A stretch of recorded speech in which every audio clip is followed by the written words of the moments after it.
Hello বন্ধুরা, আশা করি সবাই ভালো আছেন, সুস্থ আছেন। আমিও খুব ভালো আছি। আজকে মশলার রংঢং থেকে আপনাদের জন্য নিয়ে হাজির হয়েছি সম্পূর্ণ একটা নিরামিষ রেসিপি। আজকে বানিয়ে দেখাবো এঁচোড়ের কোপ্তা কারি রেসিপি। রেসিপিটা খেতে যেমনই সুস্বাদু, আর নিরামিষি দিনে এই রেসিপিটা ট্রাই করা যেতে পারে রুটি, লুচি, পরোটা, ভাত সবকিছুর সাথেই। রেসিপিটা খেতে খুব ভালো লাগবে। দেখে ভালো লাগলে অবশ্যই লাইক শেয়ার করবেন আর কমেন্ট করে জানাতে ভুলবেন না আপনাদের কেমন লাগলো। আর আমার নতুন বন্ধুরা যারা আমার চ্যানেলে প্রথম এসেছে আজকের এই রেসিপিটা দেখছেন, দেখে যদি ভালো লাগে অবশ্যই চ্যানেলটিকে সাবস্ক্রাইব করে পাশে থাকা বেল আইকনটি ক্লিক করে নেবেন। এখন বানিয়ে দেখাচ্ছি এঁচোড়ের কোপ্তা কারি। আজকে বানিয়ে দেখাবো এঁচোড়ের কোপ্তা কারি। তার জন্য আমি এখানে একটা এঁচোড়ের এভাবে টুকরো টুকরো করে নিয়ে নুন হলুদ দিয়ে সিদ্ধ করে রেখেছি। একটা আলু নিয়েছি, সিদ্ধ করা আলু অর্ধেক করে রেখেছি, দুটো কাঁচা লঙ্কা কুচি, আর জিরে হাফ টিস্পুন, এখানে কালো জিরে হাফ টিস্পুন, আর এখানে রিফাইন অয়েল নিয়ে নিয়েছি 1 কাপ কোপ্তা ভাজার জন্য। আর রান্না করার জন্য নিয়েছি সর্ষের তেল 2 টেবিল চামচ, দুটো টমেটো পিউরি নিয়েছি, বেসন নিয়ে নিয়েছি 3 টেবিল চামচ, হলুদ গুঁড়ো 1 টেবিল চামচ, আদার পেস্ট 1 টেবিল চামচ। যেহেতু এটা আমি নিরামিষ রেসিপিটা বানাচ্ছি, পুরো নিরামিষ বানাবো। ঘি নিয়ে নিয়েছি 1 টেবিল চামচ, এখানে কোনো রকম রসুন নিয়ে নি, পেঁয়াজ রসুনের ব্যবহার আমি করছি না। নিয়েছি চিনি আর নুন স্বাদ মতো ব্যবহার করব। এখানে ফোড়নের জন্য শুকনো লঙ্কা, একটা তেজপাতা আর হাফ টিস্পুন পরিমাণ জিরে নিয়ে নিয়েছি। নিয়েছি ভাজা মশলা 1 টেবিল চামচ। ভাজা মশলাটা আমি সবসময় বাড়িতেই বানিয়ে রাখি রান্না করার জন্য, এটা দারুণ টেস্ট আনে। এখানে ধনে, জিরে আর শুকনো লঙ্কা শুকনো কড়াইয়ের মধ্যে ভেজে এই ভাজা মশলাটা আমি বাড়িতেই তৈরি করে নিয়েছি। এখান থেকে নিয়েছি এটা 1 টেবিল চামচ। কাশ্মীরি লঙ্কার গুঁড়ো আর ধনে গুঁড়ো 1 টিস্পুন করে আছে, ঝাল লঙ্কার গুঁড়ো আর জিরে গুঁড়ো আছে হাফ টিস্পুন করে। প্রথমেই আমি একটা ডেচকি বাটির মধ্যে সিদ্ধ করা এঁচোড় আর আলুটাকে দিয়ে ম্যাশ করে নেব।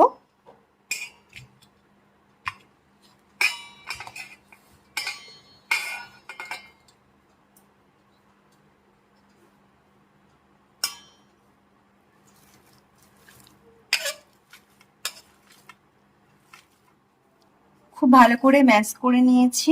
এবার আমি এখানে কালো জিরে আর কাঁচা লঙ্কাটা দিয়ে দিলাম।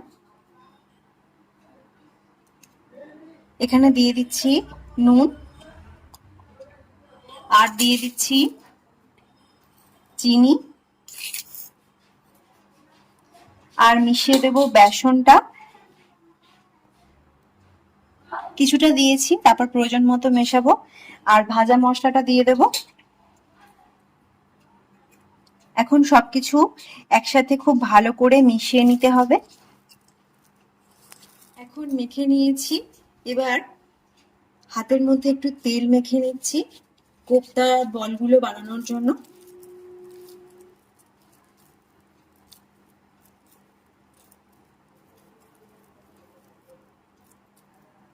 এইভাবে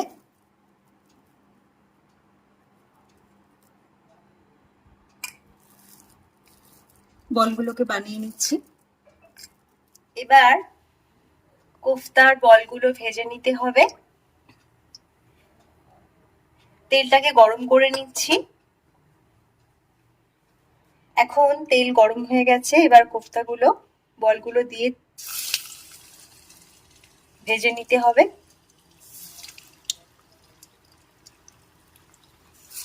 এখন ভেজে নিয়েছি বলগুলোকে, এবার তেল ছেঁকে তুলে নিতে হবে। একটু ভালো করে ভেজে নিয়েছি।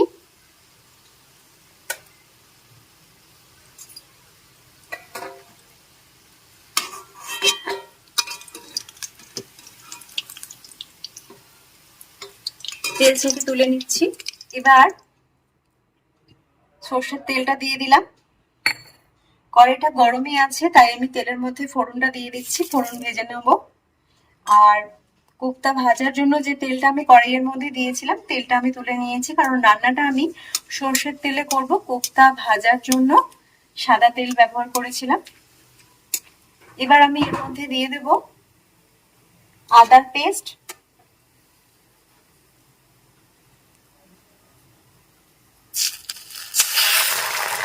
জল মিশিয়ে নিচ্ছি, কিন্তু কত বেশি থাকে।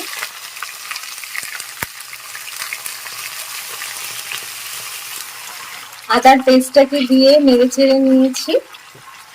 এবার আমি এর মধ্যে দিয়ে দিচ্ছি গুঁড়ো মশলাগুলো।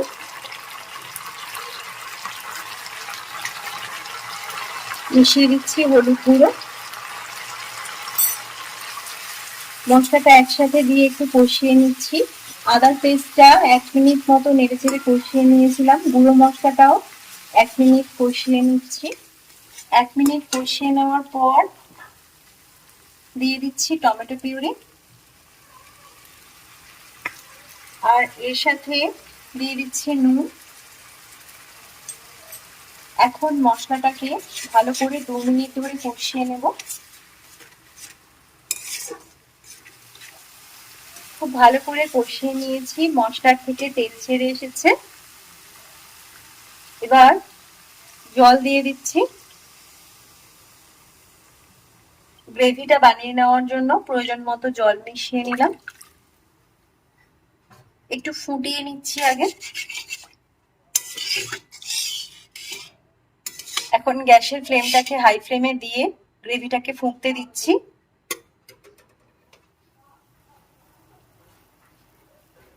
দিয়ে দিচ্ছি চিনি।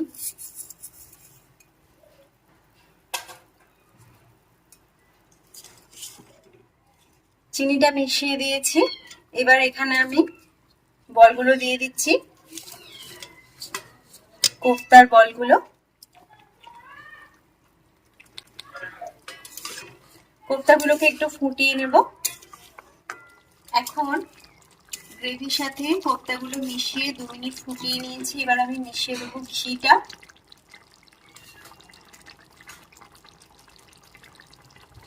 ঘি দিয়ে গ্যাসটা অফ করে দেব। একদম রেডি হয়ে গেছে নিরামিষ এঁচোড়ের কোফতা কারি। খেতে ভীষণ সুস্বাদু হয় এই রেসিপিটা, আপনারাও ট্রাই করতে পারেন। এখন একদম রেডি হয়ে গেছে কোফতা কারি রেসিপি। এঁচোড়ের কোফতা কারি রেসিপিটা আপনারাও তৈরি করতে পারেন। রুটি, লুচি, পরোটা, ভাত সবকিছুর সাথেই নিরামিষ এই রেসিপিটা খাওয়া যেতে পারে।